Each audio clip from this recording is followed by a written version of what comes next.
Bismillahirrahmanirrahim. Assalamualaikum warahmatullahi wabarakatuh. Innal hamdalillah nahmaduhu wa nasta'inuhu wa nastaghfiruh wa na'udzu billahi min shururi anfusina wa min sayyiati a'malina. Man yahdihillahu fala mudilla lahu wa man yudlil fala hadiya lahu. Asyhadu an la ilaha illallah wahdahu la syarika lahu wa asyhadu anna Muhammadan 'abduhu wa rasuluhu. Amma ba'd. Qala Allah Ta'ala fi kitabihil 'aziz: Ya ayyuhalladzina amanu taqullaha haqqa tuqatih wa la tamutunna illa wa antum muslimun. Ya ayyuhan nasu taqu rabbakumul ladzi khalaqakum min nafsin wahidah wa khalaqa minha zawjaha wa batha minhuma rijalan katsiran wa nisaa'a wattaqullaha alladzi tasaaluna bihi wal arham innallaha kana 'alaykum raqiba. Ya ayyuhalladzina amanu taqullaha wa qulu qawlan sadida يصلح لكم أعمالكم ويغفر لكم ذنوبكم ومن يطع الله ورسوله فقد فاز فوزا عظيما. فإن أصدق الحديث كتاب الله وخير الهدي هدي محمد صلى الله عليه وسلم وشر الأمور محدثاتها وكل محدثة بدعة وكل بدعة ضلالة وكل ضلالة في النار. Segala puji kita persembahkan hanya kepada Allah Ta'ala semata, Rabb, penguasa dan pemilik semesta alam, yang telah menyempurnakan agama ini dengan segala nikmat-nikmatnya untuk kita semua, yang telah meridhoi Islam sebagai agama kita, dan yang telah memerintahkan kita semua untuk berpegang teguh kepada tuntunan Islam, ajaran Islam ini sampai datangnya kematian menjemput kita. Sebagaimana Allah berfirman di dalam surat Al-Imran ayat 102, Ya ayyuhalladzina amanu taqullaha haqqa tuqatih wa la tamutunna illa wa antum muslimun. Hai orang-orang yang beriman, bertakwalah kalian kepada Allah Tabaraka wa Ta'ala dengan sebenar-benar takwa, dan janganlah sekali-kali kalian mati atau wafat kecuali dalam keadaan beragama Islam. Dan inilah wasiat para nabi, sebagaimana Allah abadikan wasiat ini, khususnya wasiat Nabi Yakub dan Ibrahim alaihissalam kepada anak-anak keturunan mereka, seperti disebutkan dalam surat Al-Baqarah ayat 132. Allah abadikan wasiat ini, wa wassa biha Ibrahimu banihi wa Yaqubu ya baniya innallaha astafa lakumuddin fala tamutunna illa wa antum muslimun. Dan Ibrahim telah mewasiatkan ucapan itu kepada anak-anak mereka, maksudnya kepada anak-anaknya. Demikian pula Nabi Yakub mewasiatkan dengan wasiat yang sama, dan Ibrahim berkata, Hai anak-anakku, sesungguhnya Allah telah memilih agama ini bagimu, yaitu Islam. Maka janganlah sekali-kali kamu mati kecuali dalam keadaan memeluk Islam. Semoga salawat dan salam tetap tercurah kepada hambamu dan Rasul ya Allah, Nabi kita Muhammad sallallahu alaihi wasallam, kepada keluarganya, para sahabatnya yang mulia, dan orang-orang yang konsisten mengikuti jejaknya sampai datangnya hari pembalasan. Ikhwani fiddin, azakumullahu jami'an.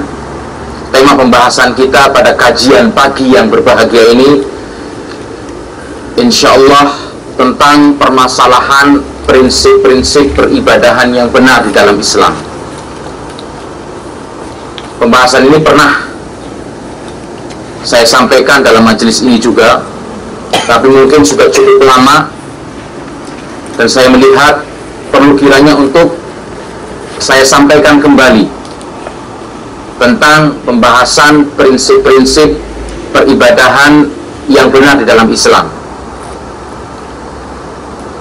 Dan di sini kita semua telah sama-sama tahu bahwasannya Allah Subhanahu wa Ta'ala tidaklah menciptakan jin dan manusia kecuali dengan tujuan untuk beribadah kepadanya semata. Ini tujuan utama mengapa Allah Subhanahu wa Ta'ala menciptakan kita. Dan setiap muslim tidak boleh bodoh, tidak boleh tidak tahu tentang tujuan utama mengapa Allah Subhanahu wa Ta'ala menciptakan mereka. Surat Az-Zariyat ayat 56 telah menetapkan sebagaimana Allah Subhanahu wa taala berfirman, "Wa ma khalaqtul jinna wal insa illa liya'budun." Dan tidaklah aku menciptakan jin dan manusia kecuali untuk apa? Beribadah kepadaku.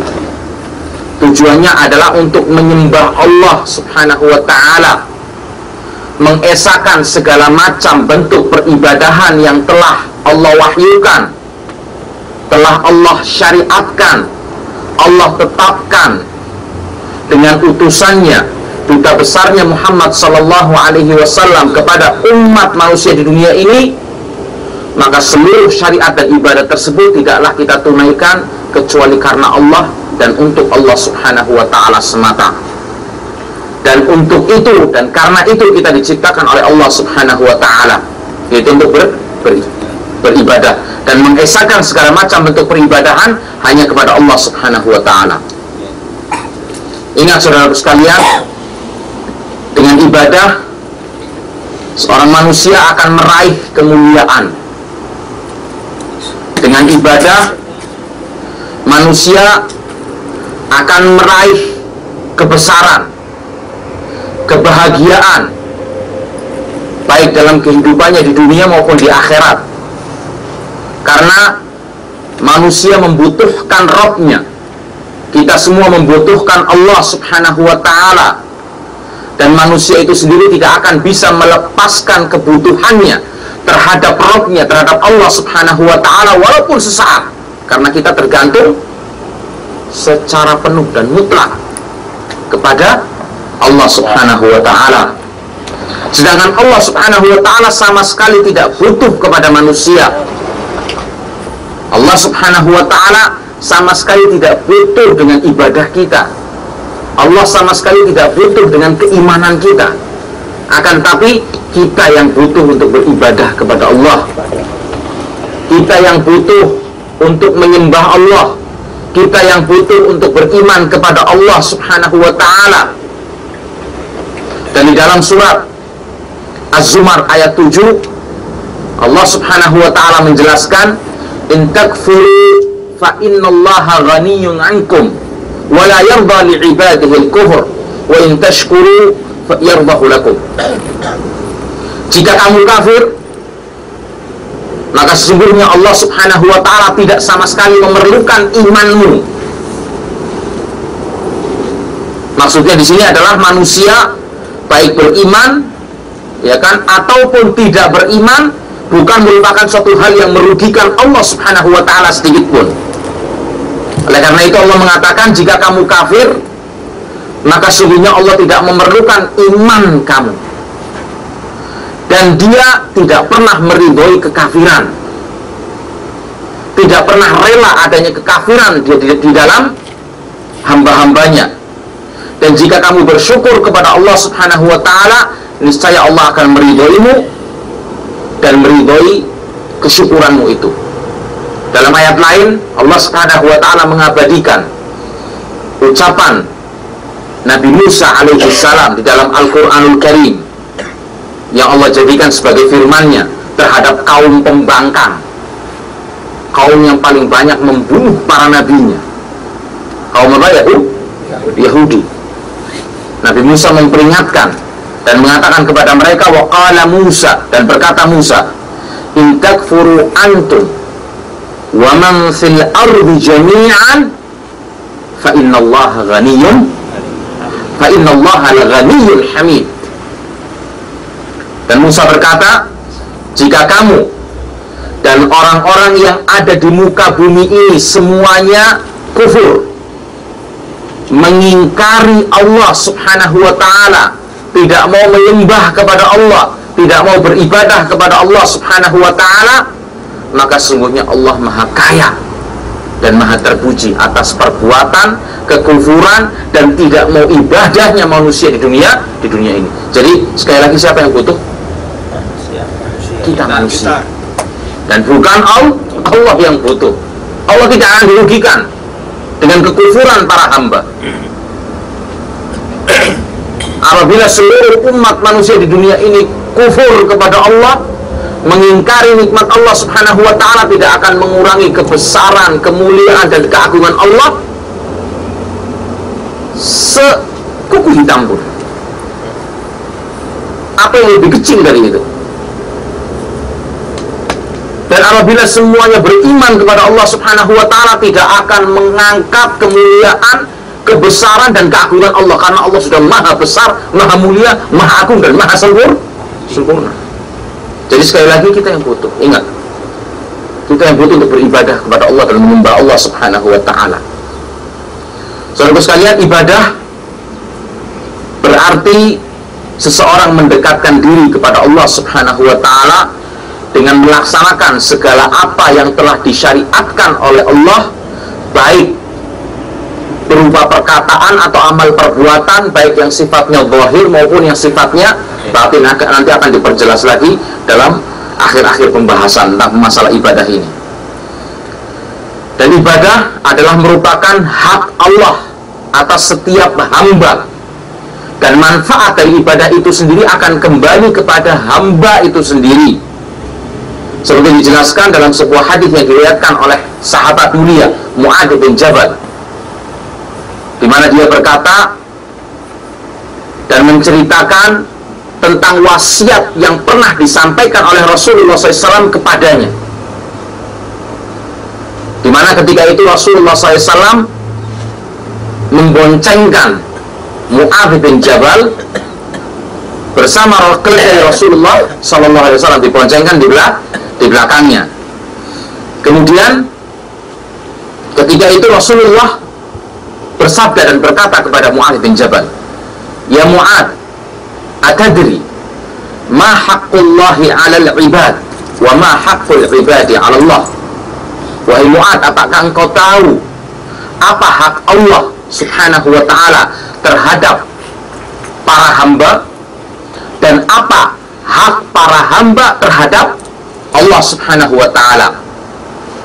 Dengan penuh adab dan sopan santun dari generasi yang langsung dididik oleh Rasulullah sallallahu alaihi wasallam, yang tidak berani lancang mendahului Allah dan Rasulnya, para sahabat mulia radhiyallahu anhum ajma'in, tidak berani sama sekali mendahului perkataan Allah dan Rasulnya.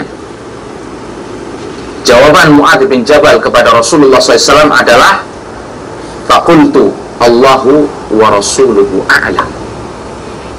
Dia mengatakan dan menjawab, Allah dan Rasulnya yang lebih mengetahui tentang perkara tersebut, dan dia menginginkan untuk bisa belajar, untuk bisa lebih tahu tentang hak-hak kewajiban seorang hamba kepada Rabbul Alamin, kepada Allah subhanahu wa ta'ala, supaya dia bisa menjadi orang yang lebih mendekatkan diri kepada Allah dan bisa melaksanakan ketaatan peribadahan, melaksanakan segala perintah Allah dengan secara benar, sesuai dengan keinginan yang diinginkan oleh Allah subhanahu wa ta'ala. Kemudian Rasulullah SAW pun bersabda, "Faqala haqqullahi 'alal 'ibad an ya'budu wa la yusyriku bihi syai'an." Hak Allah atas para hambanya, yaitu mereka para hamba menyembah hanya kepada Allah dan tidak menyekutukannya dengan sedikit apapun. Apabila para hamba bisa memenuhi perintah Allah subhanahu wa ta'ala, menyempurnakan perintah Allah untuk menyembah hanya kepada Allah dan tidak menyekutukannya dengan sedikit apapun, mengesahkan segala bentuk dan macam peribadahannya hanya kepada Allah dan tidak tercampur dengan perbuatan syirik sedikit apapun, maka apa balasannya? Yaitu sabda Rasulullah SAW yang berbunyi, "Wa haqqul ibadi 'ala Allah an la yu'adzib man la yusyriku bihi syai'an." Yaitu hak para hamba kepada Allah subhanahu wa ta'ala adalah Allah tidak akan mengadab siapa saja yang tidak menyekutukannya dengan sesuatu apapun. Tapi syaratnya dia memenuhi perintah Allah, menyembah hanya kepada Allah dan tidak menyekutukan dengan sedikit apapun. Ketika itu Allah menjamin untuk menjauhkan orang tersebut dari azabnya, dari api neraka, karena dia adalah orang yang telah mentauhidkan Allah Subhanahu wa ta'ala. Siapa saja yang menolak untuk beribadah kepada Allah Subhanahu wa ta'ala, maka ingat, dia adalah orang yang takabur, orang yang sombong. Sombong kepada sesama manusia sudah diharamkan.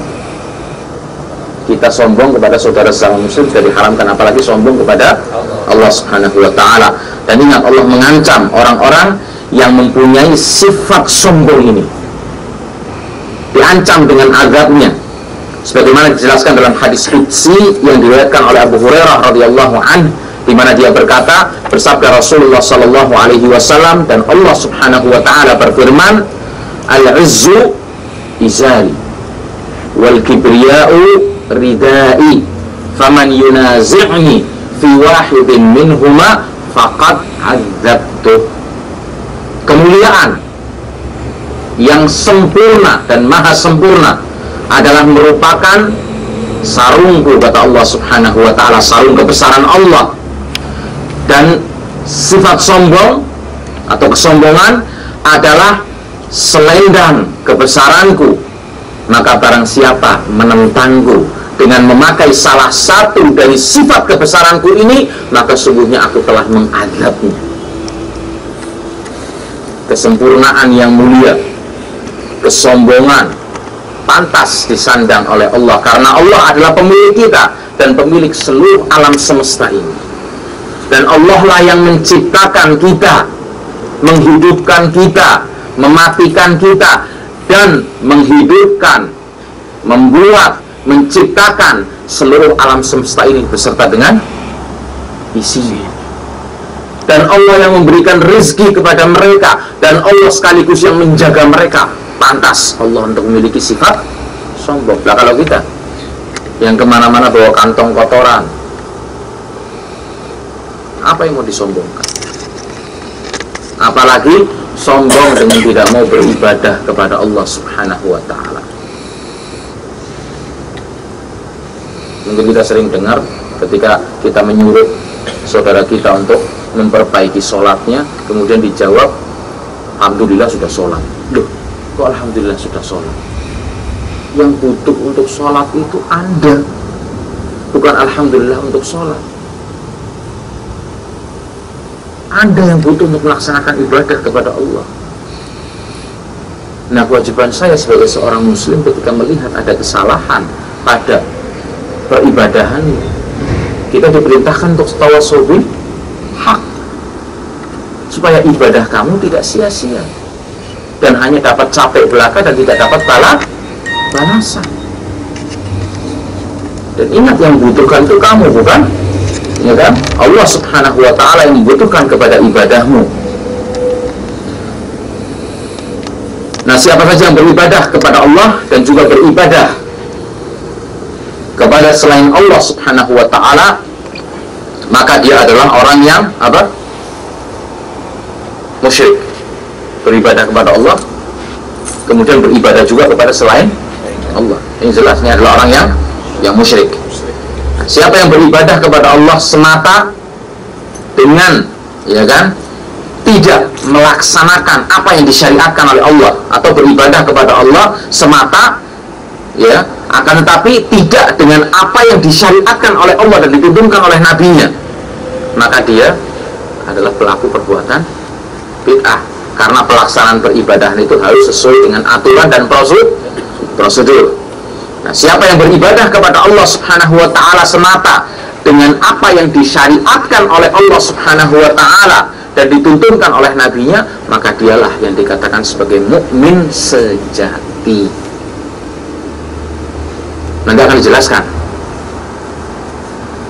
Nah, di antara syarat diterimanya peribadahan seorang hamba adalah dia tunaikan ibadah tersebut dengan secara ikhlas, ya kan, dan mengikuti tuntunan dan sunnah-sunnah Nabi Muhammad sallallahu alaihi wasallam. Ikhwani fiddin, azakumullah jami'an.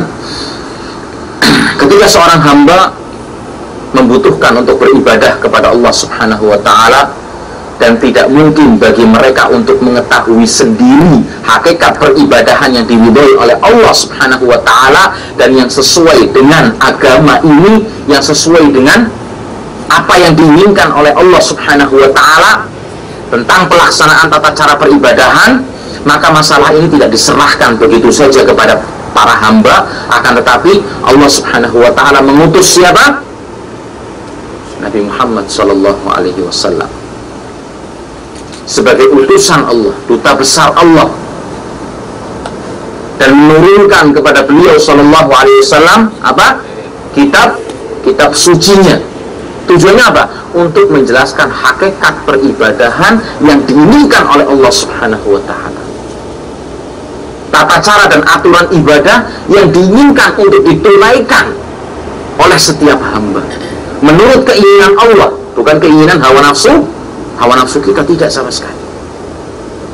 Ini hikmah mengapa Allah Subhanahu wa ta'ala mengutus Rasulullah dan menurunkan Al-Quranul Karim untuk menjelaskan kepada para hamba tentang hakikat peribadahan yang benar yang diinginkan oleh Allah untuk dilakukan oleh setiap hamba. Bagaimana peribadahan yang akan diterima di sisi Allah Subhanahu wa ta'ala. Oleh karena itu Allah Subhanahu wa ta'ala berfirman dalam surat An-Nahl ayat 36, "Walaqad ba'atsna fi kulli ummatin rasulan an i'budullah wajtanibu at-taghut." Dan sesungguhnya kami telah mengutus Rasul pada tiap-tiap umat. Tidak ada setiap umat kecuali Allah telah utus Rasul kepada mereka. Tujuannya apa? Untuk menyerukan kepada mereka dua misi besar, dua misi utama yang saling melengkapi antara salah satu dengan yang lainnya dan tidak bisa terpisahkan, yaitu I'budullah, sembahlah Allah semata, wajtanibu at-taghut, jauhilah at-taghut. Apa itu taghut? Sembahan selain Allah itu secara umum, atau pengertiannya secara lebih rinci lagi kita akan jelaskan di sini.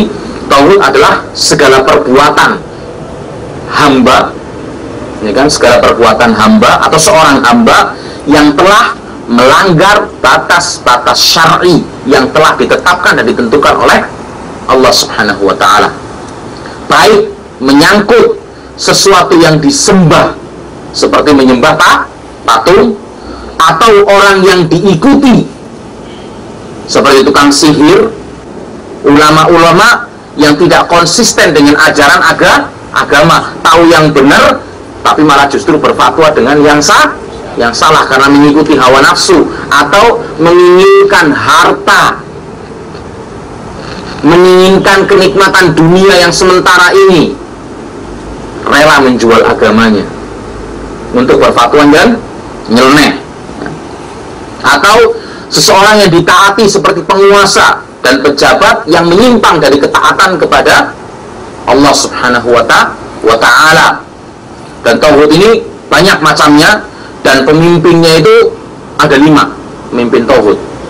Yang pertama adalah iblis. Semoga Allah Subhanahu wa ta'ala melindungi kita dari godaan dan tipu daya iblis. Ini jenderalnya ini, bintang 4 atau bintang 5 atau bahkan 7, karena sudah saking lamanya. Dan trik-triknya dalam menggoda manusia itu sangat hebat sekali, dan tidak pernah berputus asa untuk menjatuhkan hamba-hamba Allah ke dalam jurang kemaksiatan, jurang kesalahan, jurang lumpur dosa. Kemudian yang kedua, orang yang disembah sedangkan ia rela dengan hal tersebut. Orang yang disembah dan dia rela kalau dirinya disembah, seperti Firaun. Orang yang mengajak manusia untuk menyembah dirinya, seperti Firaun juga. Orang yang mengklaim mengetahui sesuatu dari hal-hal yang gaib, dukun, tukang sihir.